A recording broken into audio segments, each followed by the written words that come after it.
सभी को सादर जय जिनेंद्र।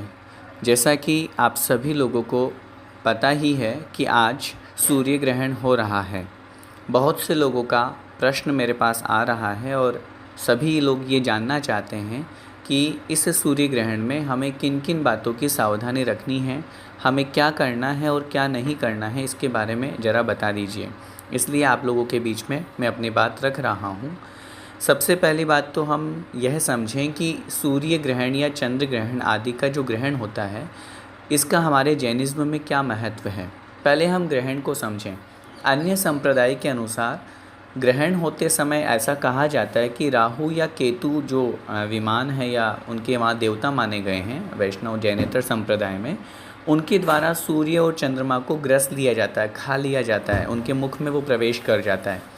लेकिन जैनिज़्म में इस बात को नहीं मानता है। हमारे यहाँ पर सूर्य चंद्रमा आदि ये ज्योतिषी देव हैं, इनके विमान बने हुए हैं, बहुत विशाल बड़े बड़े विमान हैं।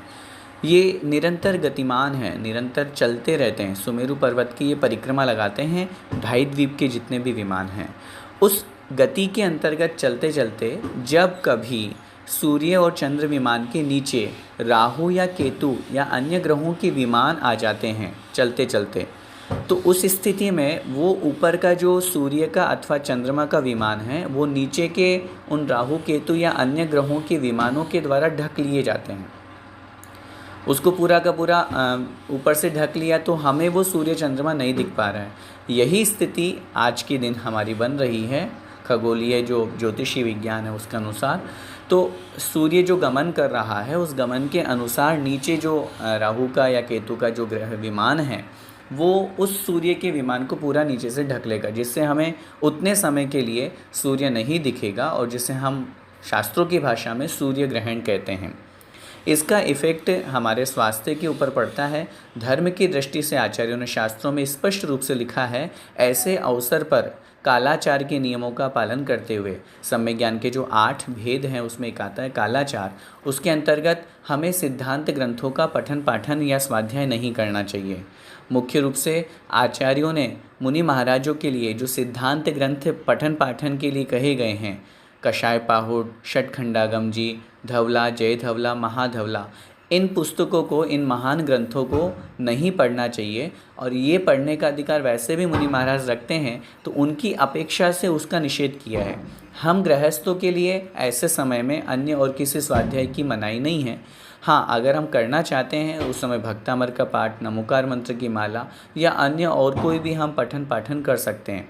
विशेष रूप से सावधानी हमें भोजन के समय पर रखना है। वैसे तो शास्त्रों में इसका निषेध नहीं है, लेकिन चूँकि उस समय जो रेज़ होंगी, उस समय जो वहाँ से हमें वातावरण से जो निकलेगा, उससे हमारे स्वास्थ्य के ऊपर इफ़ेक्ट होता है। इसलिए पूज्य गुरुदेव कहते हैं कि स्वास्थ्य की दृष्टि से हमें उससे बचना है, कोशिश करना है कि हम उस ग्रहण के समय में भोजन न करें। मेरा आप सभी लोगों से यही निवेदन है, हम अपनी सुरक्षा के लिए, अपने परिवार की सुरक्षा के लिए और वर्तमान में चल रही इस महामारी से भी बचने के लिए इस समय का सदुपयोग करें। प्रातःकाल वैसे सब जगह अलग अलग स्थानों पर अलग अलग समय के लिए ग्रहण हो रहा है।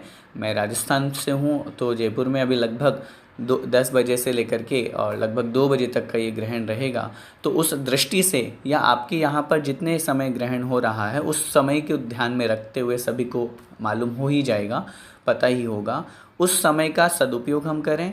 मेरा निवेदन है, उससे पहले ही हम भोजन ग्रहण करें या उसके बाद ही हम भोजन ग्रहण करें। ग्रहण के समय में हम खाना पीना ना करें।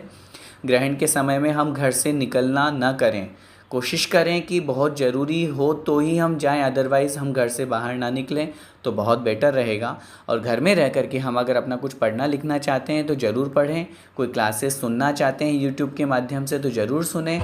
समय हो बहुत अच्छा है, पूरे परिवार के साथ में बैठ कर के पाठ वगैरह करने का बहुत अच्छा हमें एक समय मिला है। तो भक्तामर स्तोत्र का पाठ है, नमोकार मंत्र का पाठ है या माला है, इतना हम करेंगे तो हम इस जो विशेष परिस्थिति है या जो गलत रेज़ हैं उससे हम बचेंगे और हमारा स्वास्थ्य भी अनुकूल रहेगा।